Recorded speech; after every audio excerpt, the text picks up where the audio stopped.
नमस्ते दोस्तों। अभी आप स्क्रीन पर जो दृश्य देख रहे हैं वो बहुत ख़ास है।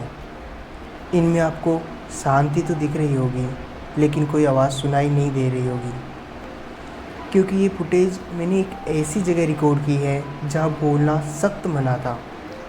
यह जगह है विपासना मेडिटेशन सेंटर, जयपुर। 10 दिन 10 दिन तक मैंने एक शब्द नहीं बोला, किसी की तरफ देखा नहीं, किसी से कोई इशारा नहीं किया, और मेरा मोबाइल फ़ोन वो तो पहले ही दिन मुझसे ले लिया गया था। आज इस वीडियो में मैं उन खामोश विजुअल में अपनी आवाज़ डाल रहा हूँ, ताकि आपको बता सकूँ कि उन 10 दिनों में जब बाहर पूरी तरह सन्नाटा था तो मेरे अंदर कितना भयानक शोर था।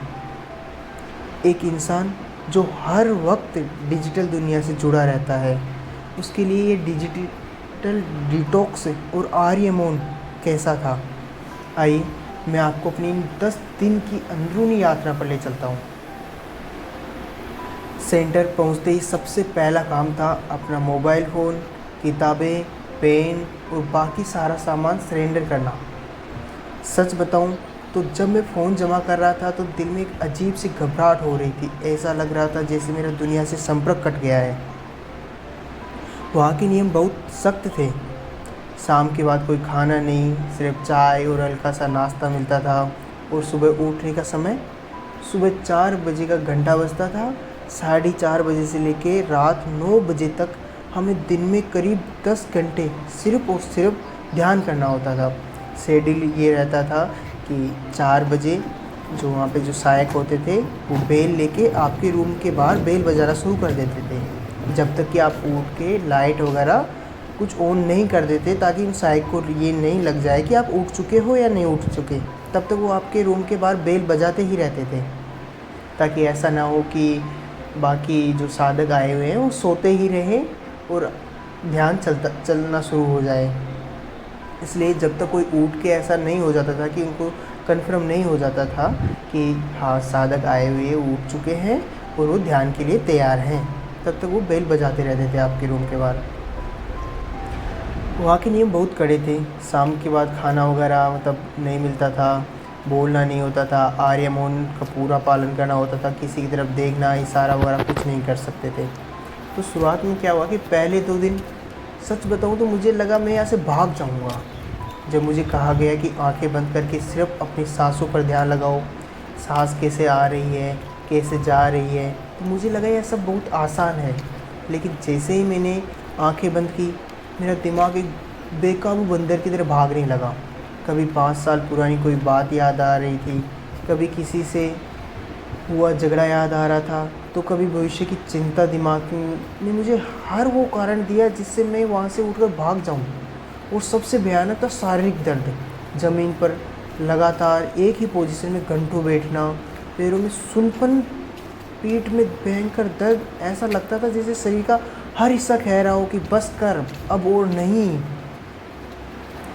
शुरुआत के 3 दिन तक हमें सिर्फ सांसों पर ध्यान लगाना सिखाया गया, जिसे आनापान कहते हैं। धीरे धीरे तीसरे दिन तक आते आते वो भागता हुआ मन थोड़ा थक गया, सांसों पर फोकस बनने लगा, एक अजीब सी एकाग्रता महसूस होने लगी।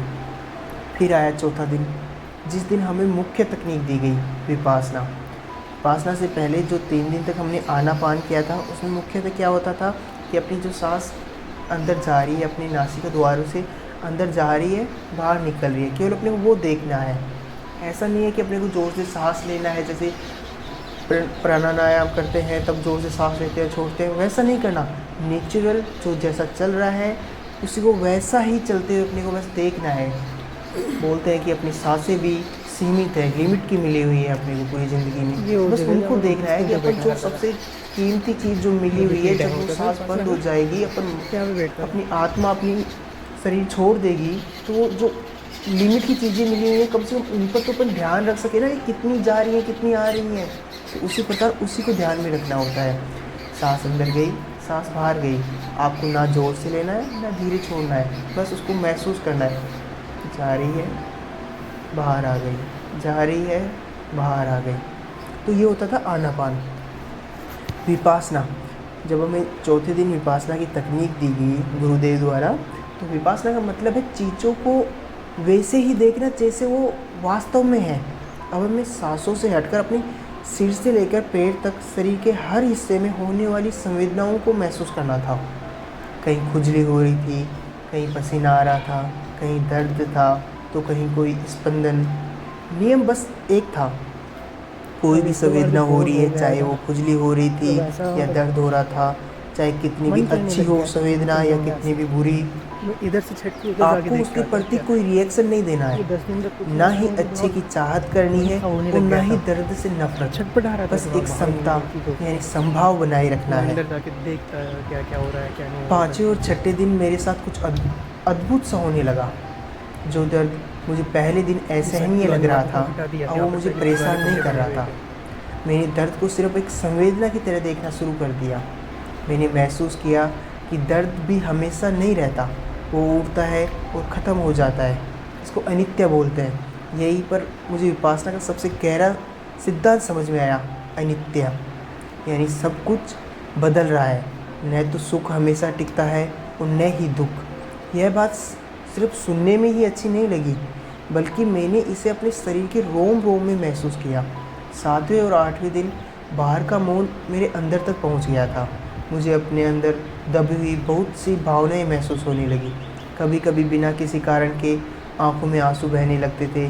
ऐसा लग रहा था जैसे मन के अंदर सालों से जमा कचरा, सारा तनाव, ओवर थिंकिंग धीरे धीरे बाहर निकल रही है। जैसे नहीं होता कि एक घड़ा है, घड़े के अंदर पानी भर चुका है, अब उसके अंदर वो पानी जा रहा है तो वो बाहर बहता ही रहेगा। उसी तरह से तो बह रहा था सारा, जो अब तक का मेरे अतीत का जो कुछ भी जमा हुआ था वो सब निकल रहा था। उस पर जो विपासना में सिखाया गया था केवल ध्यान देना, तो बस वो ही उसको देख रहे थे। हम शरीर पर महसूस कर रहे थे, हमारे शरीर पर कहीं धड़कन फड़कन जो भी हो रही है हम उसको महसूस कर रहे थे कि यहाँ पर संवेदना है, अपने बाजू पे संवेदना है, अपनी हथेली पे संवेदना चल रही है, उसको देख रहे थे। और उसी समय अपने दिमाग के एक हिस्से में वो सारे पुराने दबे हुए राग द्वेष बहते हुए बाहर निकलते जाते हैं। कभी दुख सा होता है, कभी खुशी होती है, कोई अच्छी चीज़ दिमाग में याद आ जाए तो खुशी होती है। बस उसको बस खुशी हो रही है, बस अपने को बस सोच देख रहा है कि एक विचार चल रहा है, वो चल रहा है। खुशी वाला आ गया तो ऐसा नहीं है कि अपन खुश हो जाए, दुखी वाला आ गया तो रोने लग जाए, ये नहीं करना होता। तो ये पता है प्रैक्टिस से शुरू हो जाता है। जैसे जैसे हम संवेदनाएं देखना शुरू कर देते हैं तो ऐसा अपने साथ होने लग जाता है कि अपन हर एक सुख और दुख को केवल बस देख रहे हैं, हो रहा है वो, बस उसको अपन देख रहे हैं। तो लगभग 7वें 8वें दिन मेरे अंदर जो बाहर का मौन मेरे अंदर पहुंच गया था, धीरे धीरे बाहर निकल रहा था। अपने मेरे सारे तनाव और थिंकिंग सब बाहर निकलती जा रही थी। मैंने अपनी एकाग्रता को इतने ऊंचे स्तर पर महसूस किया जितना मैंने अपनी पूरी ज़िंदगी में कभी नहीं किया था।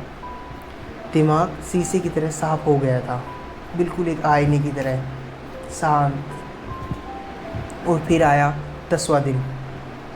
इस दिन हमें मंगल मैत्री सिखाई गई, यानी सभी के लिए प्रेम और करुणा की भावना।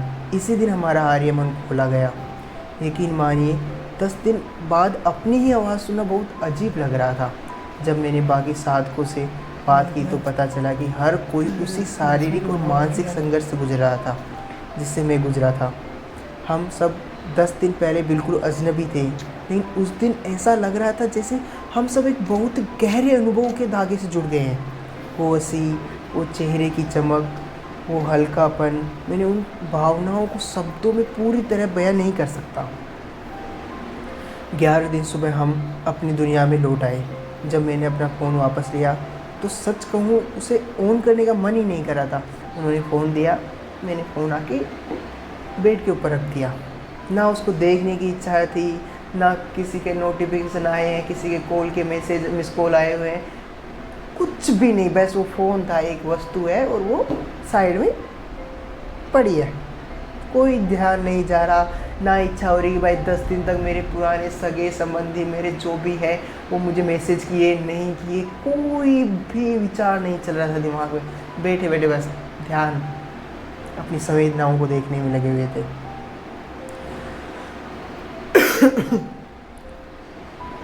अगर आप मुझसे पूछे कि इन 10 दिन ने मुझे क्या सिखाया या 10 दिन ने मुझे क्या दिया, तो मैं कहूँगा इसने मुझे मेरे ही दिमाग को कंट्रोल करने का रिमोट दे दिया। इसने मुझे सिखाया है कि जब भी ज़िंदगी में तनाव आए, ओवर थिंकिंग हो, तो बस एक पल के लिए रुको, अपनी सांसों को देखो और ख़ुद को याद दिलाओ यह भी हमेशा नहीं रहने वाला, यह भी अनित्य है, उसी संवेदना की तरह जो अपन महसूस करते आए हैं।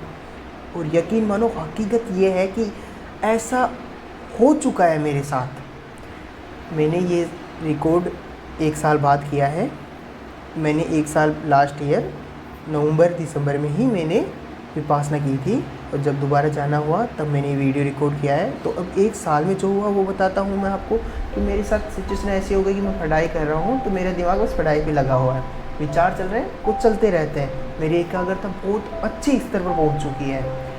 यदि मैं अपने दोस्तों के ग्रुप में बैठा हूँ, कोई चुगली कर रहा है मेरे लिए, मुझे कोई गाली दे रहा है, मेरी कोई तारीफ़ कर रहा है, बस वो कर रहा है, मुझे कोई फ़र्क नहीं पड़ता उस चीज़ से। जब तक कि मैं ना चाहूँ कि मुझे इस चीज़ से फ़र्क पड़ना चाहिए या नहीं पड़ना चाहिए, तब तक मुझे कोई फ़र्क नहीं पड़ता।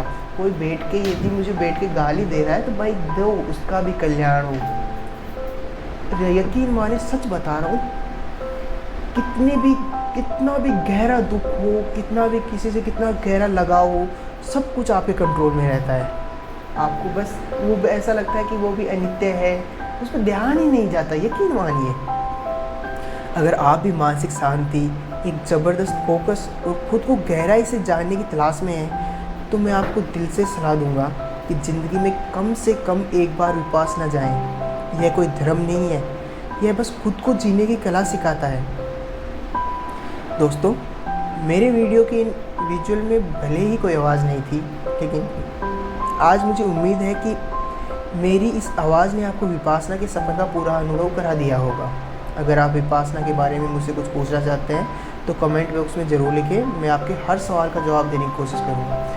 और आप यदि विपासना जा रहे हैं तो मुझे लगता है आपने तभी वीडियो देखा होगा, इसीलिए वीडियो ऑन किया होगा विपासना जाने से पहले कि वहाँ कैसे क्या होता है। तो मैं आपको बताऊंगा कि कोई भी सवाल हो आप मुझसे पूछ सकते हो, और कुछ चीज़ें ध्यान रखनी है वो मैं आपको बता दूंगा। यदि आपके लाइफ से कोई जा रहा है तो मतलब 10 दिन से पहले वाले दिन अपने को क्या करना है, जाने से पहले अपने को क्या करना है, किन चीज़ों को ध्यान रखना है, वो बहुत ज़्यादा ज़रूरी है। क्योंकि अभी पिछले 10-15 दिन की बात है कि मेरे 2 दोस्त वहाँ गए हैं, दोनों के अनुभव बिल्कुल अलग अलग हैं। एक को मैंने कुछ सलाह दी थी और एक अपनी मर्ज़ी से गया था, दोनों के अनुभव में दिन रात का अंतर है। ठीक है दोस्तों, आपका कल्याण हो, मंगल हो, सबका मंगल हो।